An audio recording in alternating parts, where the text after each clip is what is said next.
Just started building your first lead form, you might be wondering, which questions should I ask? So in this short video, I just wanted to share 3 simple tools and techniques that you can use to identify which questions would be right for your lead form.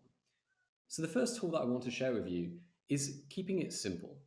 So we found at Leadformly that the best performing forms typically have less than 4 steps and generally 1 question per step.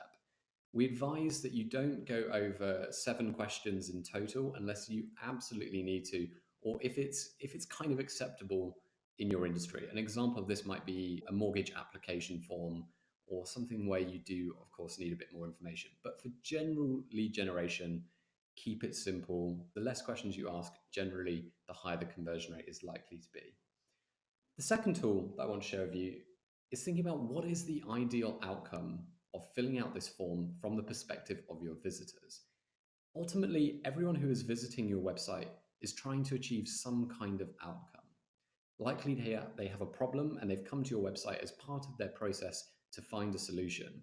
So think about, what is it that's going through their minds? What are they trying to achieve? And what could you give them as a result of filling out this lead form that would help them get closer to being ready to purchase from your business?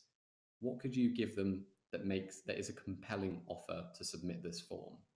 We found that this is extremely important to communicate because many businesses, their forms simply say, inquire now, give us your name, email address, and send us a message. And it doesn't really communicate why that person should actually contact them.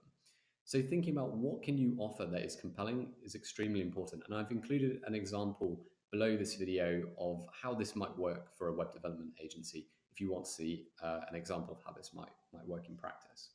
The final tool that I want to share with you is thinking about how you can segment and personalize your the lead form experience by asking questions that allow you to segment. So an example of this might be, let's say, for example, if you run a web development agency, if you know, for example, that customers that are looking for a WordPress website are very high quality leads for you and typically result in higher conversion rates and better customers, you might want to ask in your lead form, what platform do you want your website to be built on? Is it WordPress? Is it Drupal? Is it Magento?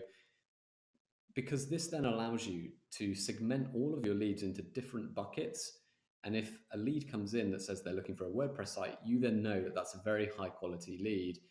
And you can then personalize all of your follow-up marketing to be more personalized because you now know that they're a WordPress lead.